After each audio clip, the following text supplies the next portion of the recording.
Welcome to the deep dive. We are incredibly excited to have you joining us today. You know, when you look at a massive construction site, we're talking like a $1 billion hydroelectric dam or maybe a sprawling new airport terminal. It is just so easy to get completely mesmerized by the physical scale of it all. Oh, absolutely. The cranes, the thousands of workers. Yeah, the sheer volume of concrete moving around. Yeah. But beneath all that steel and dirt, there is this highly structured, totally invisible foundation that actually holds the entire project together. And it's not made of concrete. Right. It's made of mathematical formulas and legally binding words. Yeah, exactly. And, those words carry the weight of millions, sometimes billions of dollars. If they aren't functioning perfectly, the cranes stop moving and the concrete stops pouring, almost overnight. Right. Which brings us to today's topic. Because for this deep dive, we are looking at a very specific, incredibly crucial piece of that foundation. We really are. Our source material today comes straight from the globally recognized standard for engineering and construction contracts. We're talking about the FIDI Plant and Design Build contract, specifically the 2017 Yellow Book. Yes. And we are zeroing in on subclause 14.2 and Annex E. Now, I know contract law might sound a bit dry to some of you listening, but I promise you, this is actually a fascinating story. It really is. It's all about leverage. Yeah, it's a story about massive sums of money moving between parties and the incredibly strict mathematical safety nets built to ensure every single cent gets paid back. Today, our mission is to break down the mechanics of the advance payment recovery process and exactly how deductions work in interim certificates. Okay, let's unpack this. What exactly are we talking about when we say advance payment? Well, to understand the necessity of an advance payment, you really have to look at the economic reality of starting a mega project. Because when a contractor wins a bid, they don't just show up with a hammer the next morning. Right. If only it were that simple. Yeah, they have Yeah. to mobilize. So they might need to order custom tunnel boring machines from Germany, or they have to hire and house hundreds of specialized workers in some remote location. Set up site offices, begin massive design works. Exactly. All of this requires a colossal amount of upfront capital before they have completed a single unit of permanent work that they can, actually bill for. So they're essentially bleeding cash from day one just to set the stage. Oh, yeah. The cash flow curve at the beginning of a project is terrifying for a contractor. So, to make the project economically viable, the employer, meaning the entity actually funding and owning the project, will often provide an advance payment. Got it. According to subclause 14.2, if it's stated in the contract data, the employer makes this payment. It basically acts as an interest-free loan given specifically for mobilization and design. Okay, an interest-free loan sounds like a massive win for the contractor. But looking at the text, this money doesn't just magically appear in their bank account because they asked nicely. No, definitely not. The contract outlines a highly specific sequence of events that has to happen first. Right, so the contract states that the engineer who acts as the independent administrator of the project has exactly 14 days to issue an advance payment certificate. But that 14-day clock does not even begin to tick until two major conditions are met. Okay, what are they? First, the engineer must receive the formal application for the payment.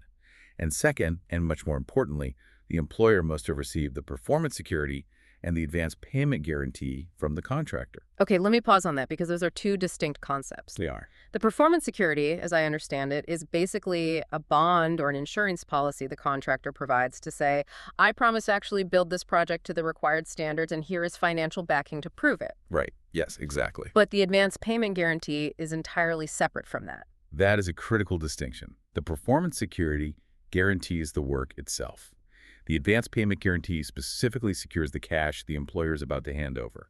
Right. So to put this in everyday terms, it's like buying a house. You don't just walk into a bank, ask for a mortgage, and walk out with a briefcase full of cash. You have to show them proof of homeowner's insurance. You have to put down collateral. You sign a mountain of paperwork. You have to prove you are a safe bet before they release the funds. The mechanism is very similar, yeah, though obviously the scale is exponentially larger. Right. The employer is handing over 10, 20, maybe $50 million before any tangible value has been built on the site. Without a guarantee, they are entirely exposed. But here's where I really want to push back on the logic of this.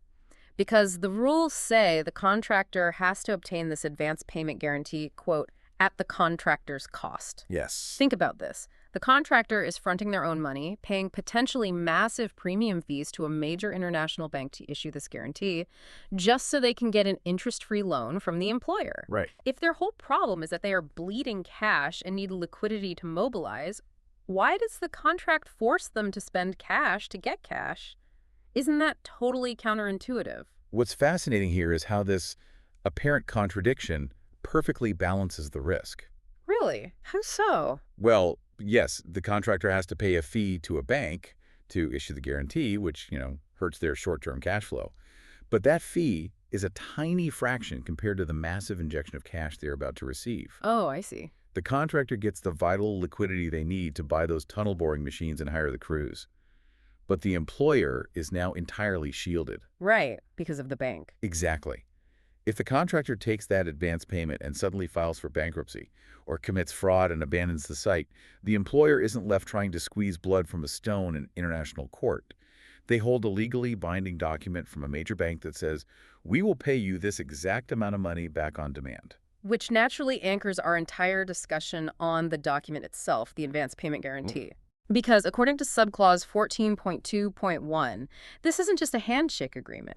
The contractor must secure this guarantee in the exact amounts and the exact currencies of the advance payment. Yes, exactly mirroring it. If the payment is 50% euros and 50% US dollars, the guarantee must mirror that perfectly.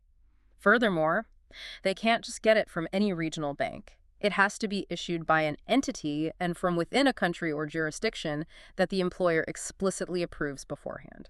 And when you review Annex E of the FIDIC text, which provides the actual example form for this guarantee, you realize just how ironclad it is. Yeah, it's intense. It is an irrevocable undertaking. The guarantor, the bank, is legally binding themselves to pay the employer upon receiving a written demand. They aren't supposed to investigate whether the contractor actually defaulted. Wow. If the employer demands the money according to the terms of the document, the bank pays. And demanding that money involves some serious formalities. The text states that any demand for payment must contain signatures that are authenticated by bankers or by a notary public. Why require that level of friction? Because the potential for fraud is massive. I can imagine. Imagine a billion-dollar hydroelectric dam being built in South America. The employer might be a European energy consortium, the contractor is a joint venture from Asia, and the bank issuing the guarantee is headquartered in London. Okay, that's a lot of moving parts. Right. So if the European employer wants to call in a $50 million guarantee, the bank in London isn't just going to accept an email with a scanned signature. Right, no way. The authentication by a notary public or another banker is a secure, verifiable transmission process ensuring the demand is legitimate. That international complexity also explains another detail from Annex E. It notes that this guarantee is subject to the Uniform Rules for Demand Guarantees, specifically the 2010 revision ICC publication number 758. Yes. Those URDG rules are the global glue holding this together. How so? Well, by tying the guarantee to these internationally recognized rules drafted by the International Chamber of Commerce, FIDI ensures that no matter where the project is located or where the bank is headquartered, the mechanics of how this guarantee is called upon and how it is enforced are universally understood. That makes sense. It prevents the whole process from getting bogged down in local jurisdictional disputes. But the guarantee isn't a static document, which is a detail I find brilliant. Yes, the reduction. Yeah, the total amount of the guarantee progressively reduces over time. As the contractor pays back the advance payment through their monthly work, the total amount that the bank is guaranteeing drops by that exact same amount. If we connect this to the bigger picture, that progressive reduction is a lifeline for the contractor. Because it frees up credit. Exactly. A bank guarantee ties up the contractor's line of credit. If they have a $50 million guarantee sitting out there, that's $50 million of borrowing power they cannot use for other projects or just for emergency cash flow. By progressively reducing the guarantee amount as the loan is repaid, the contract actively rewards the contractor for making physical progress on the site. It frees up their credit capacity month by month. So the contractor has the cash, the employer has the ironclad guarantee, and the site is mobilized. Yep. But how does the employer actually get their money back without bankrupting the contractor in the process? This is where we shift to the absolute core of our mission today, subclause 14.2.3, which details the mechanics of recovery through interim payment certificates or IPCs. Right, so as the physical work progresses, the contractor submits applications for payment every month for the work they've actually completed. Okay. The engineer reviews the progress, verifies the quality, and issues an interim payment certificate. This certificate tells the employer exactly how much to pay the contractor for that period. The advance payment is repaid by taking percentage deductions straight out of these monthly IPCs. But the deductions do not start immediately, do they? No, they don't. Subclause 14.2.3a introduces a fascinating mechanism, a sort of 10% trigger. The repayment deductions only commence in the IPC, where the total of all certified interim payments exceeds 10% of the accepted contract amount, less any provisional sums. Right. And to clarify, provisional sums are essentially placeholders in the contract budget. Like an emergency fund. Sort of. They are funds set aside for specific work that might be needed, but isn't fully defined at the start of the project, like setting aside $1 million just in case the excavation hits unexpectedly hard rock. Gotcha. The contract excludes these from the 10% calculation because they aren't guaranteed to be spent. That makes perfect sense. So looking at the 10% trigger, it's highly comparable to a student loan that features an income threshold. That's a great way to put it. It's the employer recognizing reality. They're effectively saying, look, we know those first few months are incredibly cash heavy. You are still building momentum. We won't start garnishing your monthly checks until you've proven you're truly off the ground, until you've successfully completed and billed for 10% of the guaranteed payable work. Exactly. It gives the contractor room to breathe. That breathing room is vital for project stability. But once that 10% threshold is crossed, the reality of repayment sets in quickly. Right. This is outlined in subclause 14.2.3b, which defines the amortization rate. Unless the contract data states otherwise, the deduction is set at a staggering 1/4 or 25% of the amount of each subsequent IPC. Wow. Think about the impact of that. You are the contractor. You've struggled through mobilization, you finally hit your stride, and you cross that 10% completion mark. Suddenly, 1/4 of your incoming cash flow on every invoice vanishes. It goes straight back to the employer to pay down that initial loan.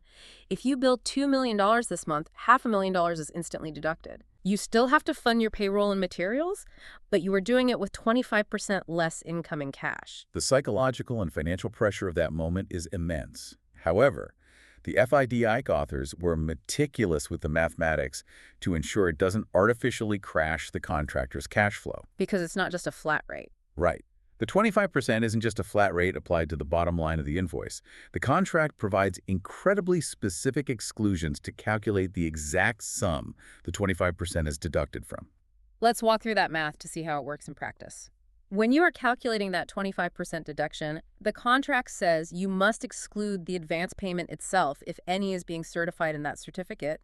You must exclude the deductions themselves, and crucially, you must exclude the release of retention monies. Yes. Why is the contract so specific about excluding retention monies from this calculation? Because failing to exclude it would result in double jeopardy for the contractor. Okay, unpack that for me. Well, retention money is a separate financial safety net. The employer typically holds back a small percentage, usually around 5 to 10% from every single invoice as security, to ensure the contractor fixes any defects later on. Right, a snagging fund. Exactly. When that retention money is eventually released back to the contractor later in the project, it's essentially the contractor receiving their own savings account back. If you applied the 25% advance payment deduction to the release of retention money, you would be taxing them heavily on money they already earned, had withheld, and are finally getting back. So the strict mathematical formula ensures the 25% deduction is applied exclusively to the new value generated by the contractor in that specific month. Yes, precisely. It claws the money back at a steady, aggressive pace, but it is surgically precise to avoid starving the contractor of the operating cash they need to actually keep building. It forces the financial administration to mirror the physical reality on the site. But this complex math assumes everything goes exactly according to plan. Which it never does. Right. The project regresses, the IPCs get certified every month, the 25% gets deducted, and eventually the advance payment balance smoothly hits zero. But we know mega projects rarely go perfectly. What happens if the physical work slows down, but the financial clocks keep ticking? This is where the contract removes all flexibility. Let's look at the timeline of the guarantee. That advance payment guarantee we discussed in Annex E always has a specific expiry date. Okay. But construction projects are notorious for delays. If the project is delayed, the interim payments slow down, which means the 25% deductions slow down. So they're not paying it back fast enough. Exactly. The contractor might find themselves in a situation where the advance payment hasn't been fully repaid, but the guarantee from the bank is about to expire. And the rules are completely unforgiving on this timeline. Subclause 14.2.1 dictates a very rigid 28-day and 7-day rule. If the advance payment has not been fully repaid by the date 28 days before the expiry date of the guarantee, the contractor is legally obligated to extend the validity of that guarantee. And they must immediately submit evidence of that extension to the employer and the engineer. The 28-day notice gives everyone a window to resolve the paperwork. The banks need time to process the extension, to assess the contractor's current creditworthiness, and to reissue the authenticated documents. Right. But if the contractor fails to secure that extension, the employer faces an unacceptable risk. If the guarantee expires, the employer loses their only leverage to recover the remaining millions. Here's where it gets really interesting. The contract gives the employer an ultimate trump card. Oh, yes. The rule states that if the employer does not receive evidence of this extension 7 days before the expiry date, they don't have to wait around. They don't have to send polite emails asking for an update. The employer is legally entitled to instantly claim the entire unpaid balance directly from the guarantor. With just 7 days left on the clock, the employer bypasses the contractor completely. They present their authenticated demand to the bank, and the bank must pay out the remaining balance. Wow. And then the bank will immediately turn around and go after the contractor for that money, often freezing their accounts or seizing collateral. It is a catastrophic event for a contractor's business. It's the financial equivalent of an engine governor shutting down a turbine before it spins out of control. That's a perfect analogy. It is a brutal mechanism, but it protects the whole system. And the timeline issue isn't the only trigger. The text also outlines what happens when a project ends, either naturally or prematurely. Right. Subclause 14.2.3 states that if the advance payment hasn't been fully repaid before the taking over certificate is issued, which is the moment the project is deemed practically complete and handed over to the employer, the whole outstanding balance immediately becomes due and payable. The logic there is straightforward. The project is done, there are no more monthly interim payments to deduct from, so the balance must be settled immediately. Makes sense. But the contract applies this exact same immediate repayment rule to terminations. Whether the project is terminated by the employer under Clause 15 due to contractor default, or by the contractor under Clause 16 due to employer default, the entire outstanding advance payment balance immediately becomes due and payable by the contractor to the employer. The clauses even explicitly include Clause 18, which deals with exceptional events. Now, why would that be? An exceptional event is something totally outside the party's control, like a war breaking out or a massive earthquake destroying the site. If the site is destroyed by an earthquake and the contract is terminated, why does the contractor instantly owe the whole advance payment back? Because of the underlying purpose of the advance payment itself. The money was given specifically for mobilization and design.